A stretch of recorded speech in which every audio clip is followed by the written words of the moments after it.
आंदोलन के 10 अहम पड़ाव की तस्वीरें हम आपको अभी दिखाएंगे। पहले दौर की बातचीत हुई, फिर उसके बाद दूसरे दौर की बातचीत हुई, जेपी नड्डा के घर बैठक हुई, गृहमंत्री ने बैठक की और अब छठे दौर पर बातचीत आ गई। लेकिन इस बीच विपक्ष की राजनीति जारी है।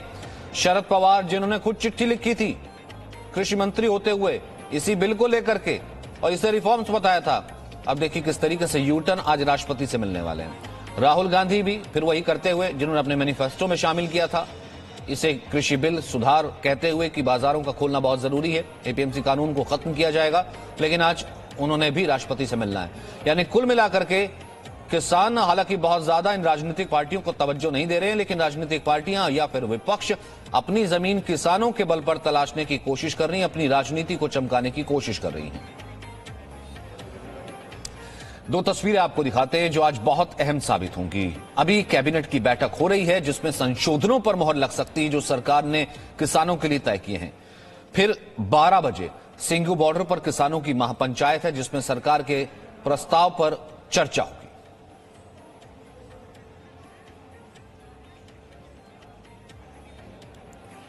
रूफी जैदी इस वक्त दिल्ली नोएडा बॉर्डर से और अमित भारद्वाज इस वक्त हमारे साथ सिंघू बॉर्डर से मौजूद हैं। सबसे पहले रूफी, आप मुझे बता दीजिए, क्योंकि मैं सबसे पहले आम आदमियों के लिए या फिर आम लोगों के लिए जो व्यूवर्स हमें देख रहे हैं उनके लिए ट्रैफिक अपडेट बता दूं, क्योंकि ऑफिस का वक्त है, वो पहुंच नहीं पा रहे हैं। डीएनडी की तस्वीर तो हमने दिखाई थी, बहुत हैवी ट्रैफिक जैम था।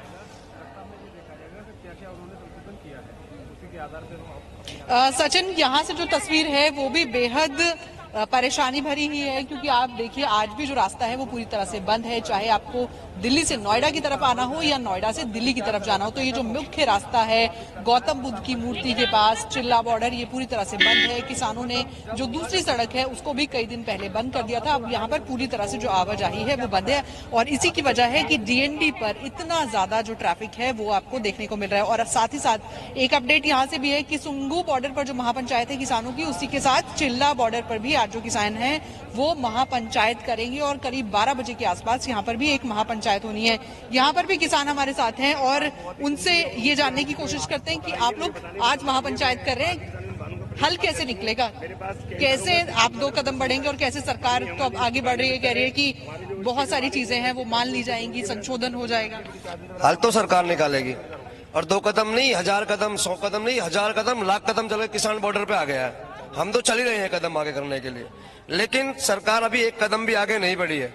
अभी उनके एक्सपर्ट बैठ रहे हैं, चुपचाप से कुछ संगठनों को बुला के मीटिंग होती है, किसान कहता है ओपन में करिए मीटिंग, मीडिया के सामने कॉन्फ्रेंस कीजिए। गृह मंत्री भी मिल रहे हैं, एक्सपर्ट भी मिल रहे हैं, लेकिन अभी भी आपको उम्मीद नहीं है? अब तो और भी अपडेट्स आ रहे हैं, लगातार ये भी कहा जा रहा है बहुत सारी जो आपकी मांगे हैं उसको मान लिया जाएगा संशोधन के जरिए। हम लोग पहले दिन से ही जब इनसे बोल रहे हैं, गृहमंत्री जी से बोला हुआ है, माननीय प्रधानमंत्री जी से हम बोल रहे हैं कि आप खुली मंच पे वार्ता करिए, फिर आप बंद करें कमरे में वार्ता क्यों करते हैं? फिर जब पहले से ऑलरेडी 40 किसान बात कर रहे थे, आपने 9 तारीख का छठी वार्ता का टाइम दिया था, फिर 7 बजे अर्जेंट में मीटिंग बुलाने की क्या जरूरत थी? और उसमें भी मात्र आपने 13 किसान बुलाए। मतलब कुल मिला के ये किसान भाइयों को डेडलॉक कैसे खत्म होगा? ये जो किस तरह से अंत होगा इस आंदोलन का, इस समस्या का कैसे अंत? समस्या का ऐसे ही अंत होगा, या तो सरकार किसानों की शर्तें मान ले, अगर सरकार नहीं मान रही तो सरकार बदल दी जाएगी। डेडलॉक कैसे खत्म होगा? तो ये डेडलॉक जैसी स्थिति, डेडलॉक की स्थिति सरकार पैदा कर रही है, किसान पैदा नहीं कर रहा है। किसान को पहली ही वार्ता में पहले ही थी संतुष्ट करके भेज देना चाहिए था, बट ठीक है हम संशोधन कर रहे हैं। लोग भी परेशान है, किलोमीटर लंबा जाम लगा हुआ है डीएनडी पर, क्योंकि ये रास्ता मैम अगर रास्ता बंद है तो सरकार ने बंद करा रखा है। सरकार पहले दिन से ही क्यों नहीं किसानों को समाधान कर देनी चाहती है? क्यों सरकार तारीख पे तारीख दिए जा रही है, बैठक पे बैठक कर रही है? आखिर क्यों सरकार कर रही है ऐसा कार्य? सरकार खुद नहीं चाहती, सरकार चाहती है आम जनता परेशान हो, किसान परेशान हो। सरकार के अधिकारी जो है रूम में हीटर लगाकर सो रहे हैं, किसान सड़क पे पड़ा है सर्दी में। आपके आंदोलन के बीच कहीं ना कहीं आम इंसान दिल्ली का पिस रहा है। नहीं, आम इंसान दिल्ली का इसलिए नहीं पिस रहा है, वो हमारे साथ है, वो भी सरकार, लेकिन वो ट्रैफिक जाम में भी फंसा है। नहीं, ट्रैफिक जाम की स्थिति पैदा कर रखी सरकारों ने कर रखी है।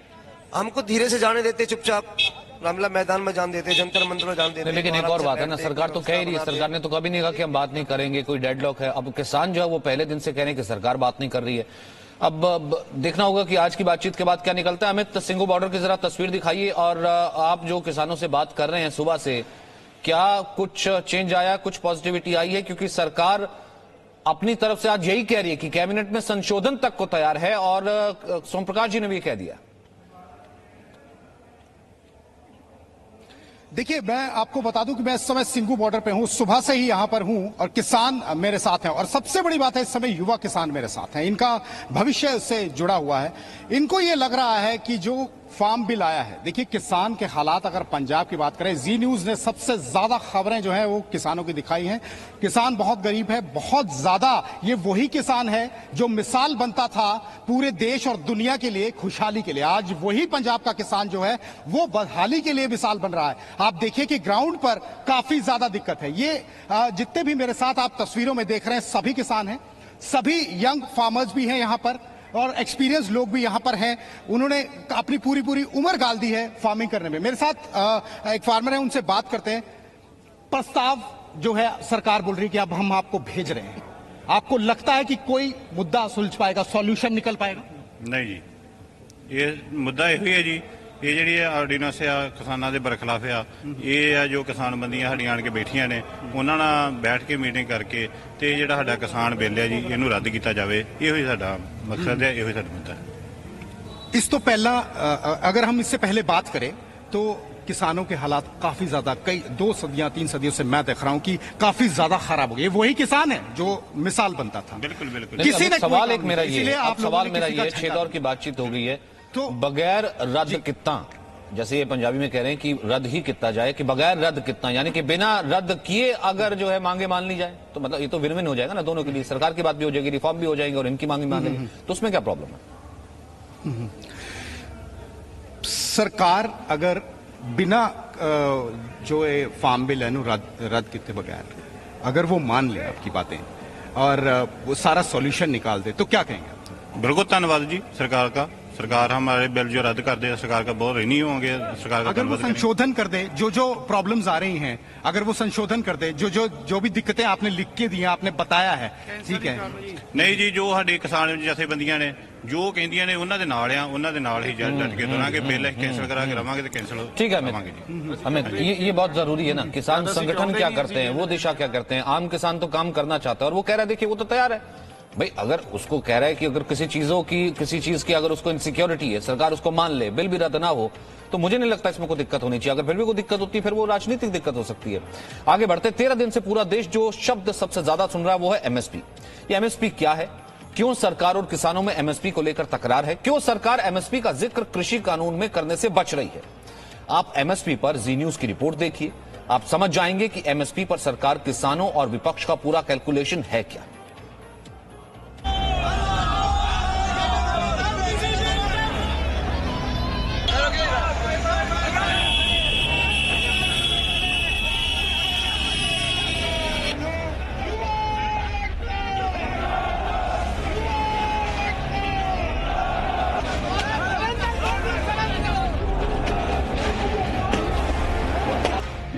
भी उसकी लागत लगती है, उस लागत के ऊपर उसका 50% प्रॉफिट लिया जाएगा और उसको मिनिमम सपोर्ट प्राइस से खरीदा जाए। किसान को उचित दाम मिलेगा, ये संकल्प हमारा है। किसानों की भलाई के लिए केंद्र सरकार के संकल्प के बाद भी ये प्रदर्शन क्यों? एमएसपी जारी रहेगी। एमएसपी पर सरकार के भरोसे पर भी किसानों को भरोसा क्यों नहीं? एमएसपी पर किसी भी प्रकार का खतरा और इस पर शंका करना बेबुनियाद है। तो फिर किसान आंदोलन के 13 दिन बाद भी एमएसपी को लेकर किसानों को शंका और डर क्यों है? आखिर एमएसपी पर किसानों की मांग क्या है? एमएसपी पर किसानों और सरकार के तकरार की वजह क्या है? तो देश हित में सबसे पहले समझिए एमएसपी क्या है। एमएसपी यानी मिनिमम सपोर्ट प्राइस, यानी किसानों के लिए न्यूनतम समर्थन मूल्य। किसानों के लिए एमएसपी जरूरी क्यों? किसानों को उनकी फसल की उचित कीमत के लिए एमएसपी जरूरी है। एमएसपी कौन निर्धारित करता है? कृषि लागत और मूल्य आयोग की अनुशंसा पर केंद्र सरकार एमएसपी निर्धारित करती है। किसान कृषि बिल में एमएसपी पर विरोध क्यों कर रहे हैं? क्योंकि कृषि बिल में एमएसपी कानून को लेकर कोई जिक्र नहीं। हालांकि प्रधानमंत्री से लेकर गृह मंत्री और कृषि मंत्री से लेकर पूरी मोदी कैबिनेट भरोसा दिला रही है कि एमएसपी की व्यवस्था जैसी थी वैसी ही रहेगी। किसान चाहते हैं कि कृषि कानून में एमएसपी का जिक्र हो, लेकिन सरकार कहती है कि पहले के कानून में भी एमएसपी का जिक्र नहीं था, इसीलिए नए कानून में भी इसे शामिल नहीं किया गया है। एमएसपी के मामले में लोग शंका की दृष्टि से देखते हैं, लेकिन मैं फिर यह कहना चाहता हूं कि एमएसपी चल रही थी, एमएसपी चल रही है, आने वाले कल में भी चलती रहेगी। इसकी आश्वस्ति भी हम किसान भाइयों को दिलाएंगे। तो अब देश में सबसे बड़ा सवाल है कि एमएसपी को अनिवार्य कानून बनाने में केंद्र सरकार को परेशानी क्या है? क्यों केंद्र सरकार एमएसपी को लेकर किसानों की बात नहीं मान रही है? और एमएसपी को अनिवार्य कानून बनाने पर देश में क्या चुनौतियां खड़ी होंगी? तो देश हित में समझिए एमएसपी पर किसानों और सरकार में लड़ाई की वजह। मान लीजिए धान का न्यूनतम समर्थन मूल्य 2000 रुपए प्रति क्विंटल, लेकिन बाजार मूल्य 1200 रुपए। किसान चाहते हैं कि न्यूनतम समर्थन मूल्य और बाजार मूल्य का ये अंतर खत्म हो जाए, लेकिन यहाँ सबसे बड़ी समस्या क्वालिटी है।